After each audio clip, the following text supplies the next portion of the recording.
Welcome to Agile to Agility Podcast with Milan Bajic. Major show alert! The very first value we wrote is individuals and interactions. Let's take this another level. The biggest step is the first one, and that's the step every individual can make. There's nothing that's going to stop you from treating the people around you with security, autonomy, fairness, esteem, trust, respect, belongingness, etc. Nobody can take that away from you. That is your gift to give to anybody that you interact with on a daily basis. And that is a fundamental aspect of radical collaboration.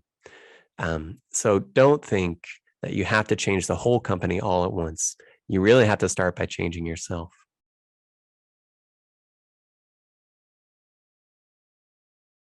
Who is Matt K. Parker? What's been your journey?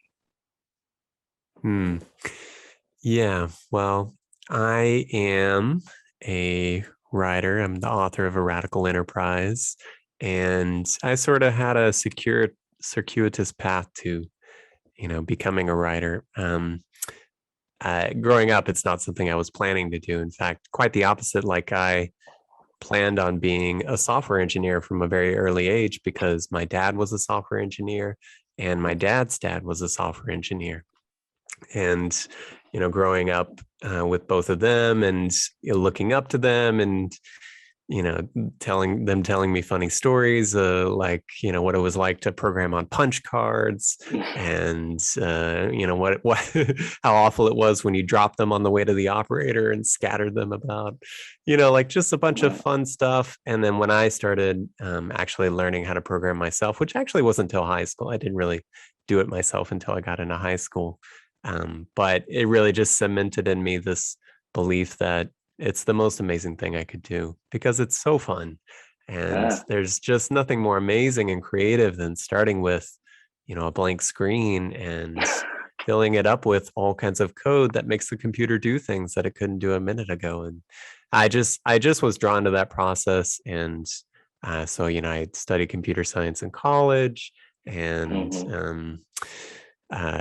but I would say that my actual experience of going into industry gave me pause. And it's part of what led me to eventually write a book. So, I had this idea in my head. Oh, it's going to be amazing when I become a programmer and I get paid to do it. How could people even pay me to do this? I love it so much. It seems crazy they would pay me for it. I do it for free. And then I went to work at first a startup and then an enterprise and a small company, another bigger company. And between all those places, I found myself pretty stressed. I found everyone I worked with to be pretty stressed. I found the environments to be non-collaborative and also to really restrict any sense of meaningful decision-making or creativity. So often we were sort of not only told what we were supposed to achieve, but how to go about achieving it and given all kinds of ridiculous constraints that didn't make any sense. And then, we'd be put in positions in which we'd be building and building and building and building and never getting to release it to anyone. And then eventually told, what? We're going to throw it all away. And now you got to go do something else. Right. And it never even saw the light of day. And I really started pulling my hair out and thinking this industry is screwed and maybe I don't want to be a part of it. And then I got a email from somebody at a little company at the time called Pivotal Labs. They were a small sort of consulting company doing extreme programming, lean product development, human-centered design. I knew about them because I had used Pivotal Tracker on a couple of side projects, and they reached out and said, "Hey, we saw your open source work. You want to come interview?" I was living in New York at the time. They had an office in New York. And I said, "Sure, what have I got to lose?" One of my coworkers actually warned me too. He's like, "Don't go. They're crazy. They do pair programming. You have to share a computer with somebody else. It's insane. Who would do that?" But I went and I did it and I loved it. And I loved it from the first moment, even before I sat down to pair with somebody, right? I loved it because just the feeling of walking into a workplace in which people are passionate, engaged, enjoying what they do, right? Enjoying this thing called programming in an environment which didn't suck the joy out of it, but actually reinforced it, right? Reinforced people's passions and intrinsic motivations. And it led to such amazing things, not only for us personally that were doing the work, but for the clients and the people that we were working for and our customers and the users. And it really opened my eyes. helped me, sort of rekindle my belief and that there's something amazing about this industry. And I went on a decades-long journey there, and a decade-long journey, I should say. And I played a bunch of different roles, but sort of as my time was winding down, I asked myself, like, why was this so good? Or what was good about it, right? Like, what was really good about it? Like, why did this all work so well? And where else does it work? And is it just a software thing, or maybe it's in other industries and other disciplines and other crafts, right? Like, maybe there's something more universal about this possibility than just what I experienced as somebody doing pair programming in TDD on a team that's iterating quickly. Like, maybe there's something more to it. And I started doing research, and I started like discovering a whole sort of world of organizational science research and management science research. And I began to reach out to people and to companies and to interview people there and try to understand what their experiences were like. And eventually I realized there is sort of this growing movement of what I chose to call radical collaboration, which isn't a term I invented, by the way. And it's one of many terms you can find out in the literature about these sorts of companies. Other terms are like self-governing, self-managing, teal, holocratic, sociocratic, et cetera, like all these different flavors. But at the end of the day, they're all radically collaborative, which means that the experience of being inside them feels fundamentally different from being inside a hierarchical organization, right? There's something fundamentally different at a paradigm level, right? It's a feeling of partnership and equality, and that's forms the basis of your work inside the company, the freedom you feel within the company, and the passion you feel. So I said, this is amazing, and I want to be able to share not only things I've learned through my own experience, but things I'm learning from all these different companies, and from all this sort of research that I've stumbled into and really started to synthesize. That led me to the book. Nice. That's So my maybe story. just it's really amazing. I think I wanna do a couple of things. I wanna go back, and I also wanna discuss this radical kind of shift, because it is like, when you think about it, it's not radical. It's more normal. It's more humane. This is like, in a sense. So like, when we talk about radical, it is a paradigm shift, because we've been working in an environment that it's not conducive to humans, right? And when we say radical enterprise, it's really like more align with how humans should be working, because it's these are the places where people are happier. This is the places where companies actually create better products. But and we call it radical, which is crazy and indicative of the world that we actually live in, because we're calling it radical. But I want to go back to I've never talked to on a podcast, at least, that is a third generation programmer. And I was recently talking to Joanna Rotman about what it was to code in 1960s, 70s, 80s, right? And one of the things that not only her but others have told me, that this idea of maybe what you call radical enterprise or collaboration happened before. So I'm curious to maybe hear, or if you could share, like, what have your father and your grandfather shared about some of these approaches to working, maybe when they were programmers, that today we call agile. Is there anything that that you can reflect on that maybe is something that happened early on, that's similar to kind of what we call agile today? Well, when my grandfather became a programmer, he was working for a large insurance firm at the time, and they were among sort of this first wave of companies that were buying some of the first commercially available computers, right, to begin to automate things like accounting, et cetera, right? And so he really got into it by just raising his hand, right? They bought these computers. No one knew how to program. There was no computer science program in school. There wasn't anybody trained on how to do this. They just asked and sort of poked around who might be interested in trying to make these machines automate some of the stuff that we do. And he raised his hand and he said, that sounds awesome and fun. And he just learned it like everyone else around him that also raised their hands. They learned through trial and error, by doing, by the manuals that they were given by the computer companies at the time, right? And there was something sort of very non-bureaucratic, hierarchical about what was going on at that time in the very beginning, because it was so new. Because it was just sort of, hey, you tell us, like, what can we even do with these things? We're not even entirely sure, right? That being said, it didn't take long. I don't think it took long. And there were sort of things that my dad and my grandfather told me growing up that I didn't really understand until I grew up, right? And those are both like experiences that they would relate or complaints that they would have about, just the sort of hassle of trying to actually get stuff done that they would experience, and all the red tape they would have to go through, and governance and boards and, reviews, etc.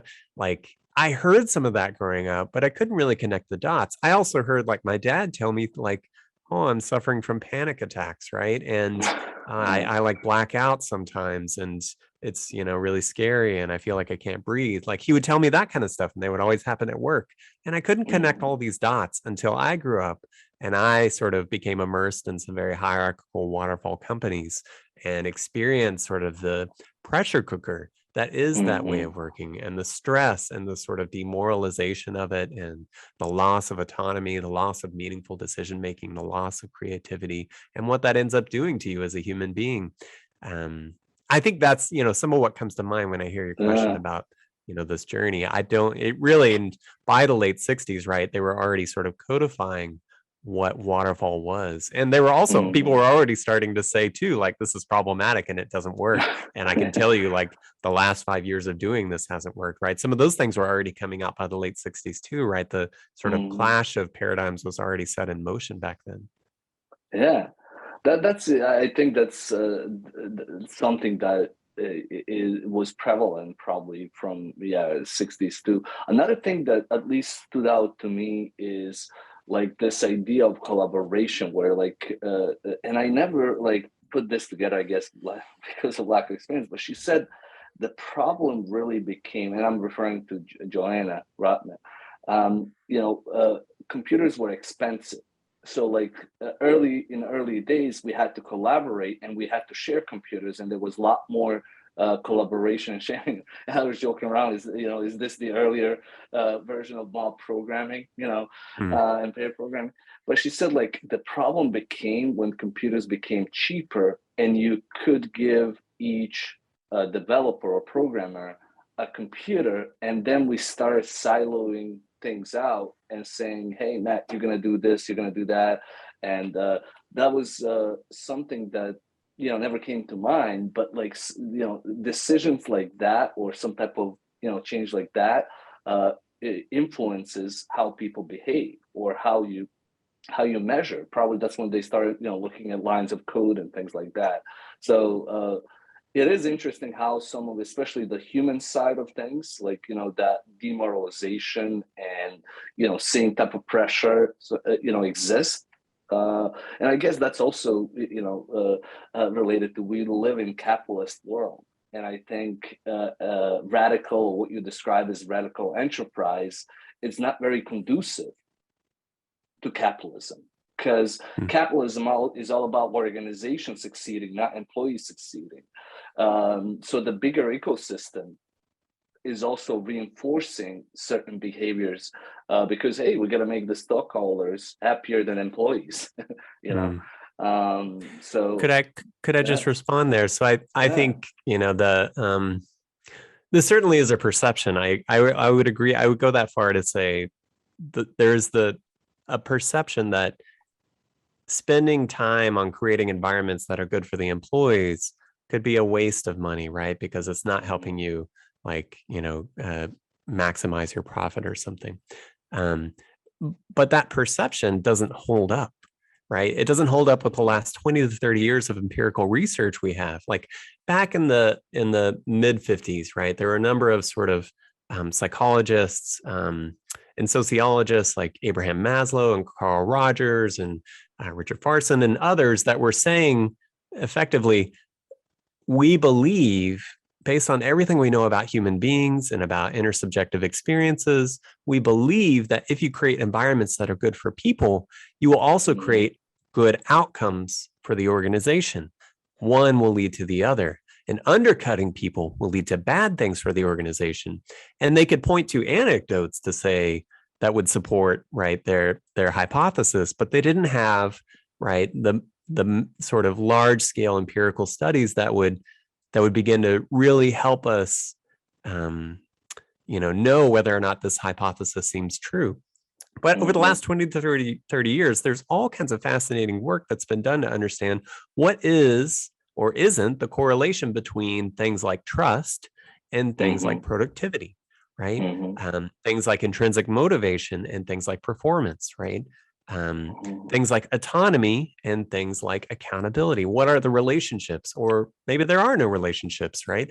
But it turns out there are very strong relationships between all of these things. I mean, just take one thing that human beings need, what psychologists refer to as a deficiency need. It's called trust. We all need trust, right? We all need to be trusted, and we all want to be in environments in which we can trust the people around us, right? Trust is a mutual need, and it's this gift that we can give each other, and it's an amazing experience to be inside of a trusting environment, right? And it turns out that this is highly correlated to very strong organizational outcomes.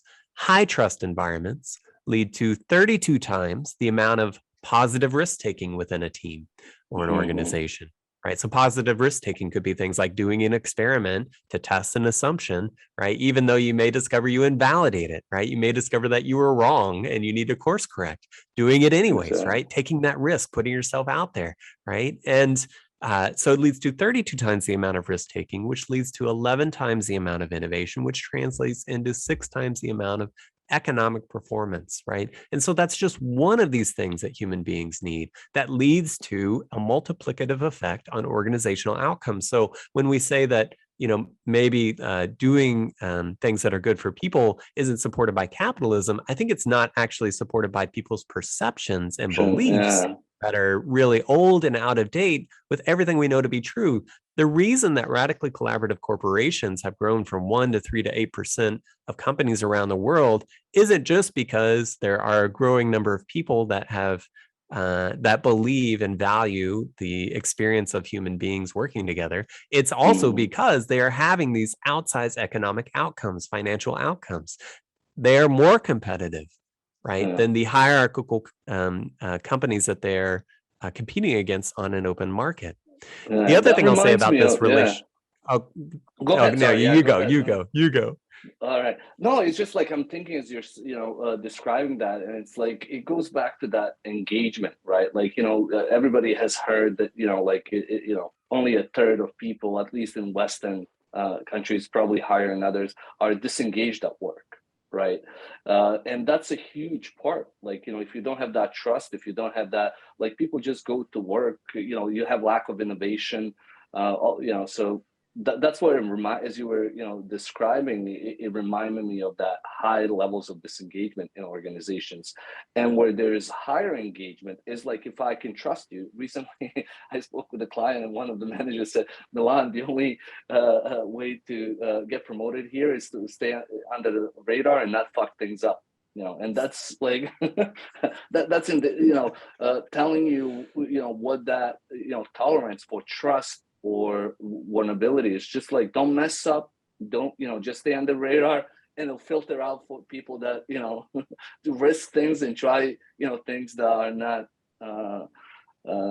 accepted within the organization. So that's what reminded me. But sorry, I cut you off. No, not at all.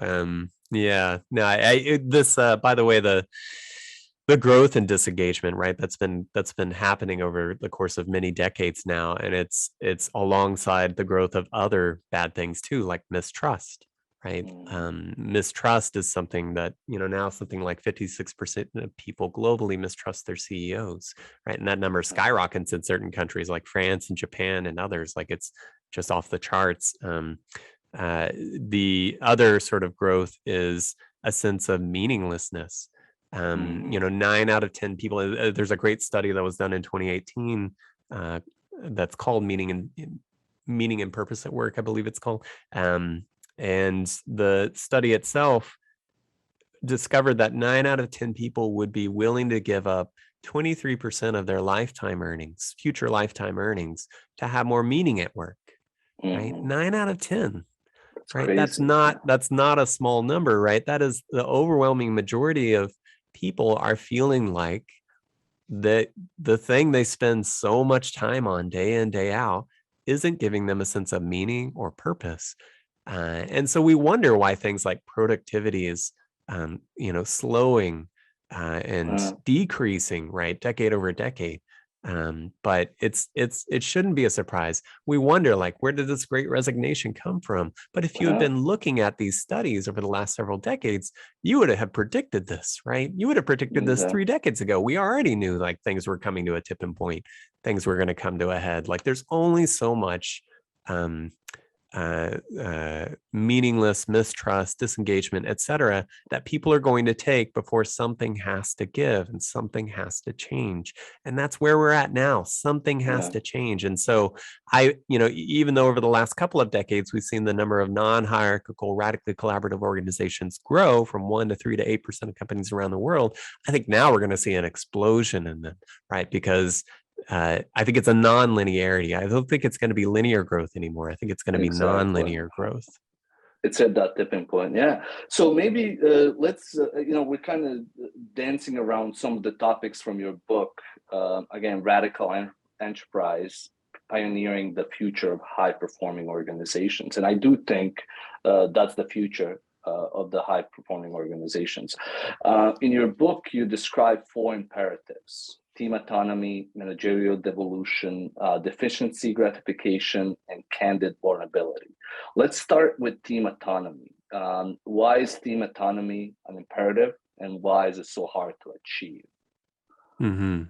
Yeah. And just to make sure your listeners sort of understand, I could have called these things like pillars or principles or something, right? And I chose the word imperative because I'm trying to indicate that when I step back and look at sort of all the research being done into these companies, broadly speaking, these radically collaborative companies, and I'm trying to piece together like what is essential to their success, right? The essential imperative ingredients are those 4 things. That's why I call them imperatives, because I don't think any company is going to succeed by picking and choosing one of these. So that's my caveat before I start to dive into them, right? So team autonomy is one of these imperatives, and really this is probably the most obvious thing, especially if you're coming from the field of technology like I am. It's probably the most obvious thing that stands out to you when you begin to dive into some of these companies, right? And these companies are anything from like hire an 80,000 person manufacturing organization to C Labs, a 200-person cryptocurrency startup, right? And everything in between. There's all kinds of different sizes and shapes of these different companies from different industries. But when you step back, you can say this notion of team autonomy is front and center in every single one of these companies, right? Hire, the manufacturing company, they call them micro enterprises, right? They want to say like, look, there's something pretty amazing about the scale of a free market, right? About all these autonomous agents being able to collaborate or compete with each other on an open market. What if we took that same concept and began to create an internal market as well? What would those market-based dynamics begin to do for us? They had this sort of idea really a decade and a half ago, and over the last decade and a half have really fundamentally shifted their company to a new structure called micro enterprises. They've taken 80,000 people and split them up into thousands of micro enterprises. Most are just 10 to 15 people each. Most of them, basically, you can imagine them carrying around like their own P&L, their own balance sheet. Their pay is derived from the value that they generate as a micro enterprise fundamentally. And they are sort of autonomously moving within this internal market, collaborating with other micro enterprises or competing against other micro enterprises or collaborating with people outside the company and companies outside the company for goods and services, et cetera, as they see fit, right? And that has led to an explosion of growth both not only in hires sort of depth of their product line and the innovation within their sort of traditional product line, which is smart home appliances, right? But it's also led to a breadth of new things coming out of this company, right? They're venturing out into everything from like healthcare to cattle ranching, all over the place. It's become an incubator for innovation and for essentially almost like a startup incubator, but inside a massive a company that is the number one appliance manufacturer in the world by sales volume. So this notion of team autonomy, you can see all over the place. And it's not surprising to me that it's sort of front and center, right? Because when we see so much of what leads to innovation, it depends on the ability for people to be truly engaged, creative, inspired. Well, what do you need to get there? Most people don't feel engaged, inspired, and creative when they get a lot of top-down commands about what to do and how to do it, right? The ability to make meaningful decisions, which is all autonomy really means. It means you can make meaningful decisions in pursuit of some kind of goal. That is what leads to engagement, accountability, ownership, innovation, creativity. That's what really supercharges it, right? Being able to leverage your intrinsic motivations to make decisions. That's why these companies are all gravitating towards team autonomy. But it goes also to what I said about natural, right? Autonomy exists in nature, right? Like in a sense, like, and what you mentioned when you mentioned like agents and like, it reminded me of complexity management. And like in complexity management, you create boundaries, but like, there's a lot of autonomy. And the way that we've designed organizations is like that, what you describe as, top-down dominator hierarchy. And that kind of almost, cripples innovation, cripples autonomy. And if you know anything about complexity or complex managing or dealing with complexity, you would naturally say we need to create certain levels of autonomy if we want to deal with this complexity better. So that leads to like, your next point, which is managerial devolution, or the second imperative.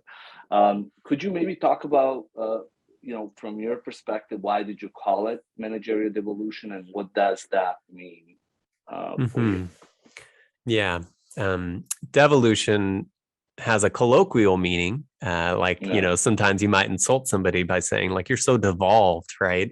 Like that would be a way to insult somebody. But in the field of organizational science research and even political science research, devolution has a very technical meaning. The technical meaning really just refers to the decentralization of power out of the hands of a dominator hierarchy and into the hands of a heterarchy, right? A group or a collection of individuals or teams that have a self-organizing nature based on the concept of linking, as opposed to a hierarchy, which is based on the concept of ranking. So devolution is about, and managerial devolution speaks to, how are we decentralizing power within an organization such that the organization as a whole can become better and better and better at sensing and responding to problems, tensions, challenges, opportunities. Most companies, and I say another word in a technical sense, in most large companies, you experience what I can only refer to as corporate bullshit. It's just sort of a fundamental, like, day in, day out reality that so many people bang their heads against. The feeling of being handcuffed and feeling like nothing good can happen because you can see all the problems, but you can't respond to them. You can see all the problems, but all you can do is go like complain to your manager, who might or might not tell something to their manager, who might or might not tell something to their manager. And by the time it reaches the top, even if it ever does, which it probably won't, God only knows what message they're even hearing, right? So that is an organization which everyone can sense problems, but almost no one can respond to them. These organizations, through a process of managerial devolution, are saying we are going to make it possible for everyone to meaningfully respond to challenges, opportunities, tensions, etc. The way you get there is there's no one specific way these companies are doing it. And I talk about a lot of different approaches that I found in different companies. There's a very specific rules-based approach called holacracy, which some companies around the world have adopted. I profiled 13 companies in my book. Only 2 of them are holocratic, but it is still worth knowing about because it's sort of like a starter kit. You could take it. It has effectively a constitution, which spells out, here's the rules of how you play the holocratic game. Holacracy itself is not an organizational structure. It's rather a format for creating structures and a rules-based process for creating structures. Another name for this in our industry is called governance. Governance is sort of a dirty word in most companies because in most hierarchical companies, governance means bureaucracy. Governance means people, at the top making decisions that are long delayed, that often end up not taking into account all the details on the ground. Like most governance is a nightmare in most hierarchical companies, but governance inside a radically collaborative company is a decentralized process for evolving the structure of the company to better respond to the opportunities, challenges, and tensions that exist. And so holacracy offers a very specific rules-based approach. Yeah, so maybe just to spend a little bit more time on this, because I think, that's a big change. And I think probably like one of the biggest changes is changing the governance. And that's really like changing the policies, right? Changing the decision rights, looking at how organization is structured, going, from, a lot of times we're calling today, like, from project to product. All of that involves changing the governance and that decision-making rights. I don't know how close you are and if you're aware of that Daniel Mezek. He's in Connecticut too. Do you know who Daniel Mezek is? No, I don't think so. No. Yeah. He's written several books on invitational leadership and changing how decision rights are made. He's often said, like in Scrum, if you just do Scrum but you don't change the decision rights, you just adopt Scrum without, you're not really doing Scrum. And the changing the decision rights or governance in Scrum is the most difficult piece. So from your perspective, and you talk about authority distribution and, in context of decision rights, why do you think organizations have difficulty changing those? Because I think that's the most difficult thing in organizations. It's okay at the team level, but when you start talking about VP and like at the C level, that becomes like, I thought this agile stuff is only for the teams, not me. So what are you, maybe what would you add to the governance change? And like you said, holacracy is just the tool to address the governance change. What have you seen or experienced like organization changing that across the whole company, not just at the team level? Here's I think of a very funny thing about many traditional hierarchical companies. No one knows what they do, and no one knows how to fix that. It's such an amazing thing. If you walk into most traditional companies and you ask people, what's your role called? And they tell you, I'm a product leader. Okay, great. So a product leader succeeds when what becomes true, and they'll just stare at you blankly. Right? They're like, huh? You're like, just fill in the blank. A product leader succeeds when what becomes true? I don't know. Okay, a product leader is accountable for what? That's a good question. I guess I get in trouble when such and such happens, right? Like, okay, what is your domain of authority as a product leader? A product leader can make autonomous decisions about what? And they'll also say, I don't know. Maybe nothing. Right? There is such a lack of clarity about what is success for a specific role, what is it accountable for, which should just be what it's trying to achieve, and what does it have autonomous decision-making rights about? And what I've seen in these radically collaborative companies, and most of them, they have spent a lot of sort of attention on how do we create a company in which we can always maintain clarity about exactly those things. Because when there's a lack of clarity about what you're trying to achieve or what decisions you can make in pursuit of that goal, you end up in all this sort of organizational design debt nightmare in which roles are in conflict, in which people are unsure of what they can or can't do, in which everyone feels like they have to just ask everyone else or ask all their bosses before they can do anything. it's a nightmare. And so you have to move forward in a way, if you want to actually succeed at radical collaboration, in which you empower everyone in the company to be able to work these kinds of questions out, right? At a team level. What are you doing and what am I doing? What is your role and what is my role? One of the most amazing things I experienced when I first joined Pivotal Labs was the clarity of roles on a team, on a traditional XP team doing lean UCD and XP, because the PM had a very clear success criteria. They succeeded when the product was viable for the business. They also had very clear domains of authority. Their domain of authority was they own the priority of stories in the backlog. They decided at the end of the day what the next most important story was for us to pull off the top of the backlog, us being the engineers. The designers had a very clear goal. They succeeded when the users actually desired the product being put in front of them, when they actually enjoyed it and were thrilled with using it. And they had a very specific domain of authority. They got to decide what the user experience was reflected in those stories prioritized in the backlog. Engineers had a very clear goal and a very clear domain of authority. We succeeded when the product was actually maintainable, and we had a domain of authority over the code. The pairs could actually commit to master or main. They could actually decide what is the code that goes into achieving the story, and they could push it, watch it run, watch it fail or succeed on CI, and watch it deploy. That level of clarity is what we want to get to inside a company, not just a team. That makes it very clear what everyone is making decisions about, what every role, what success is for every single role. Because when there's that lack of clarity, you discover a bunch of people butting heads against each other. So holacratic governance is just one way that we can create a mechanism for when people discover that their roles are in conflict, to empower them to resolve it. That's the goal. Resolve the conflicts, discover them and resolve them, sense and respond. Exactly. And so just to clarify something, or just to restate, you said PM, I'm assuming you're referring to product manager, not project manager, just for people that are listening.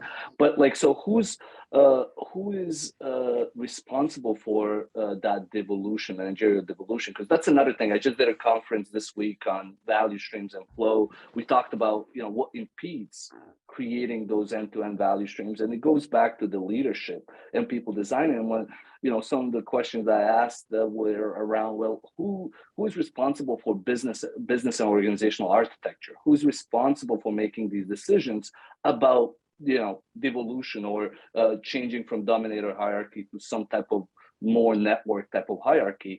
And that's another thing where people just go blank. They don't know who should be doing this. And like, it goes back to the authority. The teams that want that, they don't have the authority to make the structural changes or governance change.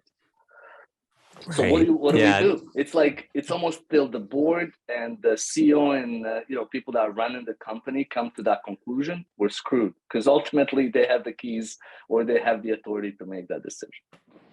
You're right. That's absolutely the challenge. However, I would say you need two things, right? You need the people at the top to come to this realization, right? To want something like decentralized governance or team autonomy or deficiency need gratifying environments or candidate vulnerability, right? Any of the imperatives. And if you're in a hierarchical company, you stand very little chance of success at moving towards a radical collaborative structure and culture unless the people in power right at that moment inside the company are supportive of it and going to help achieve it. Okay, but there's the other danger of inflicted help. Have you ever heard that term? I heard it from Elizabeth Hendrickson, the author of Explore It, about exploratory testing. I worked with her at Pivotal, and she was a mentor to me. Anyways, she shared with me this concept of inflicted help. It's when, despite best intentions, you come along to a team or some group of people as a leader in a hierarchical company, you come and inflict help on them, help they didn't ask for, help they didn't necessarily want. And now that you're helping them, they actually resent it because it undermines their autonomy, right? So that's the other danger. And I think the most sort of best sort of story about this danger and with respect to a radically collaborative transformation is Zappos. Tony Hsieh, the now deceased CEO of Zappos, he around 2013, he had this epiphany. He was like, wow, You know what's amazing about a city? The bigger a city becomes, the more productive it comes. Productivity doesn't stay flat or decline as the bigger the city gets. It actually goes up, right? You see more and more amazing things happen in the city the bigger it gets from an economic and market standpoint. How could we make a company that does the same thing? The more we grow, the more productive we get, the more amazing we get. What can we do to achieve that? And he was convinced that there is this need for that sort of decentralization and autonomy within a company. But how? Well, he watched a talk by Brian Robertson, the creator of Holacracy, and Tony Hsieh said, that's it. Holacracy. That's going to be the answer. I know it. This all makes so much sense. The problem was no one else in the company at Zappos knew what he knew. No one else was on the same sort of journey that he was on. And he came back to the company and he said, hey, guess what? We're all going to be holocratic. That's the new structure. If you don't like it, get out. And it's going to be amazing. I command you to be autonomous, right? Like this is sort of the message he gave people, and it really blew up in their faces. So you have to have both. By the way, Zappos is a fascinating study because even though Holacracy didn't work out for them, largely, I think because of the mistake Tony Hsieh made in forcing it on everyone and not actually going through a transformation collaboratively. Despite that, there has been a lot of work inside Zappos to create a radically collaborative structure that is meaningful to them. They now call it market-based dynamics, MBD. And in fact, it looks a lot like micro enterprises at Hire. It's based on the same fundamental concepts. So anyways, there's that nice ending to the Zappos story. It reminds me of like, in Scrum where like, we say like you have to have self-organizing teams, but a lot of times being a developer, you probably know this, like people don't want to sometimes just leave me alone. I don't want to be on self-organizing teams, especially if you don't have that trust and just tell me what to do so I don't mess up. And, I don't want to have to be responsible for another thing that I feel like I don't have control.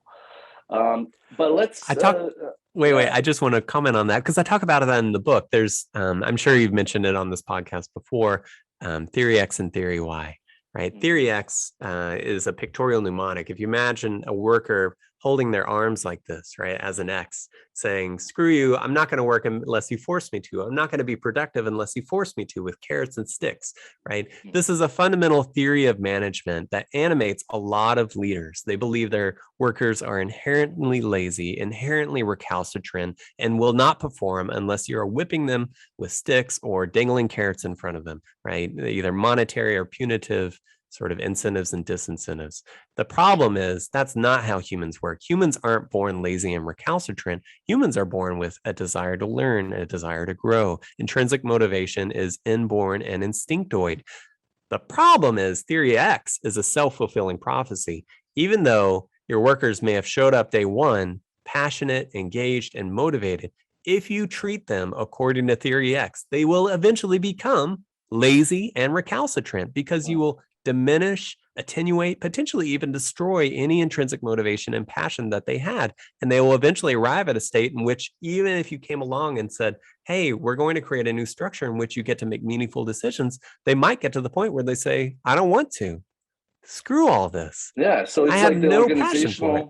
the organizational system, essentially what you're saying, the organizational system, governance, whatever you want to call it, has a huge influence on that behavior, and also the culture that you create.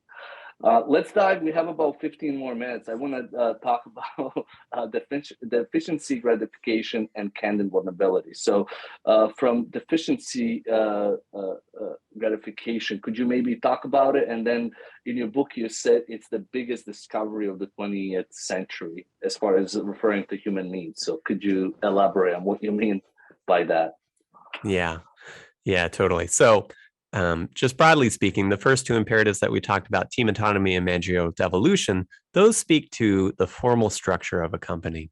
These second two, deficiency gratification and candid vulnerability, They speak to the informal structure or the culture of the company. And there's a reason for that. You can't have the structure without the culture, and you can't have the culture without the structure. These go hand in hand. Deficiency gratification is short for deficiency need gratification. Those may be sort of weird sounding terms, or even almost they may have negative connotations to some people, but just so you know, these are also sort of technical terms borrowed from the field of psychology, positive psychology specifically. I'm sure everyone has heard of a disease like scurvy, right? What is scurvy? Scurvy is what happens when you don't get vitamin C. And it could eventually kill you, but it first starts by just making you feel sick and tired, and maybe your gums start bleeding. And this is something that was like the scourge of the British Navy, right? Before they understood why it happened, they didn't realize that people needed vitamin C. People needed to eat oranges, or drink lemonade, or whatever, to actually stay alive as a human being. Okay, so the cure, though, if you are suffering from scurvy, is what? Eat an orange. Yeah. Drink some lemonade, right? That actually cures you. Okay, so that's a physiological need. And up until about the mid 20th century, we thought basically humans were motivated by physiological drivers: food, shelter, air, water, sex. Like, we thought that was basically all human motivation boiled down to. And in the mid 20th century, that fundamentally shifted, and we realized humans are a little different from all other animals on this planet. We aren't just physical beings. We are mental, psychological beings. We are meaning beings, right? We are meaning-making machines. And there's this whole field of meaning that opens up for us from the moment we are born, and that we are constantly motivated to gratify. So these needs, these meaning needs, are things like security, autonomy, fairness, esteem, trust, belongingness, love, purpose, fulfillment, etc., etc. All of these things are something that we need to be full and complete human beings, not just food, water, air, and shelter, right? And the funny thing is, if you deprive a human of some of those higher level psychological needs, like security, autonomy, fairness, etc., they begin to experience sickness, mental sickness, right? Mental ill health, which can eventually cause you to be physically sick too, obviously. We know that now. But the cure is a lot like the cure for scurvy, right? You got scurvy, eat an orange. If you are someone suffering from a lack of meaningful decisions, you will be motivated to find an environment that doesn't do that to you, right? If you are in an environment in which you feel constantly untrusted by the people around you or by your bosses, a part of you will feel really motivated to get into an environment in which that is not true, right? And so that's called deficiency motivation. Now, when you find an environment that gratifies those deficiencies, that fills up your need for security, autonomy, fairness, or whatever it is that you were deficient in, that's a deficiency need gratifying environment. The companies that I profiled in my book, although they may not use these terms or even be familiar with the field of psychology or this aspect of psychology, they have clearly and intentionally created environments that give them those things, those higher level psychological needs. They understand that people won't perform well unless they're immersed within a high trust environment. They understand that people won't take ownership and accountability for their work unless they can make meaningful decisions as part of that work. And on, right? People won't work well if they feel like they have no esteem, either self-esteem, or if no one else around them holds them with esteem in high regard, essentially. All of these things, these companies have discovered, and so they've created small and big ways of structurally reinforcing through little practices and big practices, deficiency gratification. All right. So this could be something like, so just maybe to share my thoughts on this here too. It's like really understanding the human beings, understanding, psychologically, differences and what those key ingredients are to keeping humans healthy, both physically and mentally, and then organization intentionally designing and creating environment so people don't become deficient in these things, right? Like, hey, if I don't feel like there's no purpose, or that I'm not motivated at work, that's a deficiency. So like, what can we do as an organization to make sure that people that feel that way actually have something to address that deficiency, right? So it could be hundreds of different deficiencies. All humans are different. We have different needs, and also we shift. This week I could feel this way. So it's really organization intentionally designing and looking out for those deficiencies and making sure that they are addressed, right? That's right. That's right. And just one little practice that I'll share with you. There's many that you can read about in the book. One of the things, if we work in a place in which we feel like we can't be open and honest about how we're doing, right? In which we feel like we have to put on a mask every day and pretend like everything's okay, even if it's not. That's a growth inhibiting environment. That's an environment in which we can't be our authentic selves. And that's an environment in which that would be the opposite of deficiency gratifying. So one of the companies I profiled, Civic Actions, created a practice they called balance scores. They start every day. So for instance, imagine a team starts every day with a stand-up or something. The first thing they'll do is they'll go around and share their balance score. Their balance score is an expression on a scale of 1 to 10 of how balanced they feel in that moment between all the things that compete for our mental and physical energy, right? Between home life, work life, spiritual life, whatever it is that is, weighing on your mind and all these competing priorities. How in balance or out of balance are those things to you today?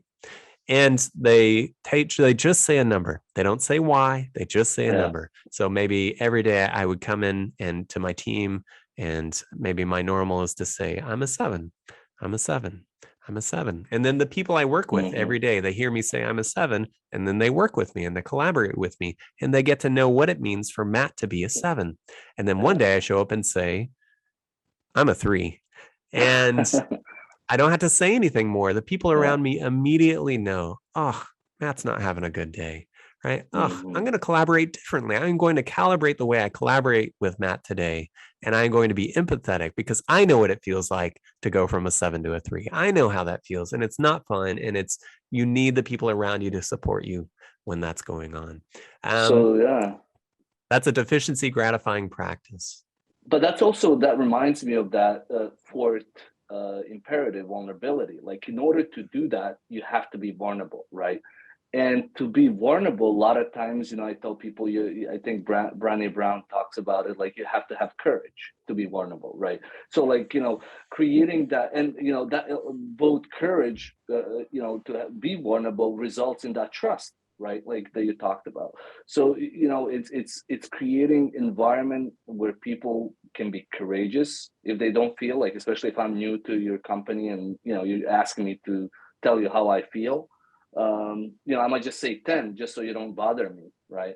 But if you truly want to get people to be vulnerable with each other, and to also for people to understand who Matt is and know when to help Matt or when he's okay, and you really have to create that, what you call candid vulnerability. So we got 6 minutes left.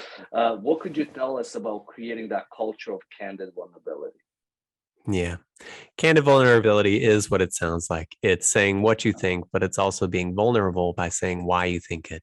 What are the hidden chains of inferences, beliefs, assumptions, biases, experiences, etc., that you have had and you believe that lead you to say what you say and advocate for what you advocate?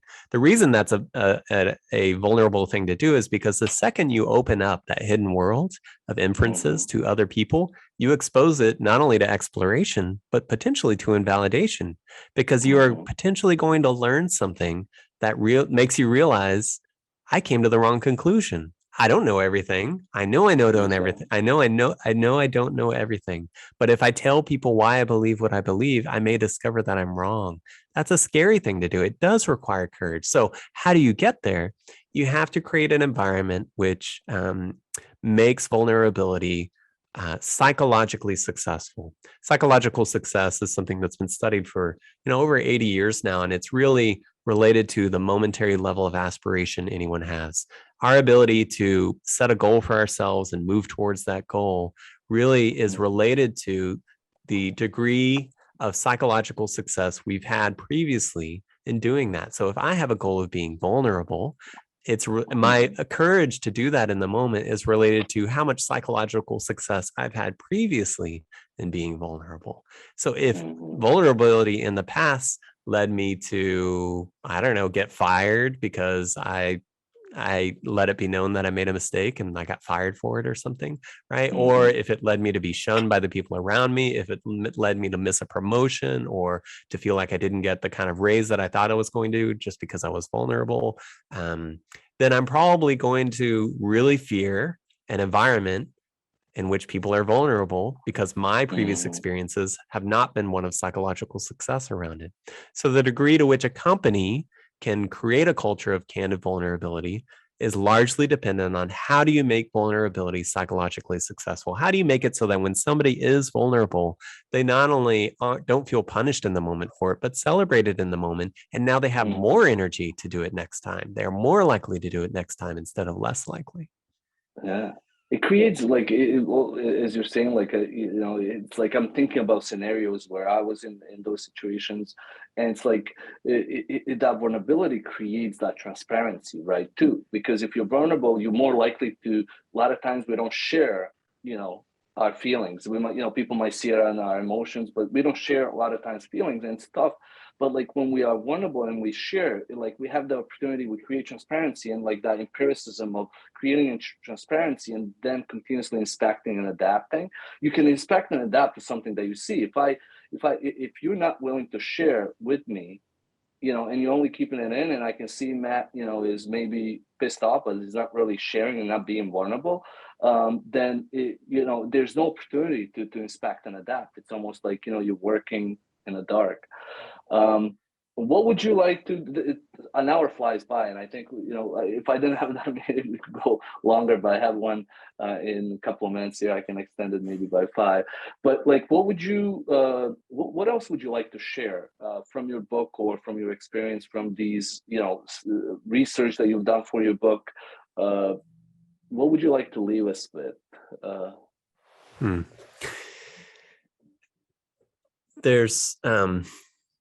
There's sort of 2 key messages I want to get across, and they may seem contradictory at first, but they're actually not.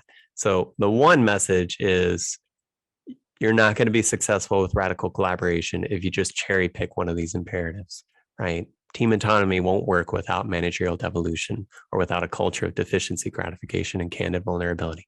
All of these things work together, support each other. On the other hand, that almost sounds like it's a very tall order at the end of the day, especially if you're in a very traditional hierarchical company, which sounds the opposite of radically collaborative. So what I'm trying to leave everyone with is the hope that, yes, things can change. There's tons of stories, both out there in the literature and stories I tell in my book as well, about how companies have gone from very top-down hierarchies to very decentralized heterarchies, from command and control to radical collaboration. And it was really through a series of lots of small steps. And the biggest step is the first one. And that's the step every individual can make. There's nothing that's going to stop you from treating the people around you with security, autonomy, fairness, esteem, trust, respect, belongingness, etc. Nobody can take that away from you. That is your gift to give to anybody that you interact with on a daily basis. And that is a fundamental aspect of radical collaboration. So don't think that you have to change the whole company all at once.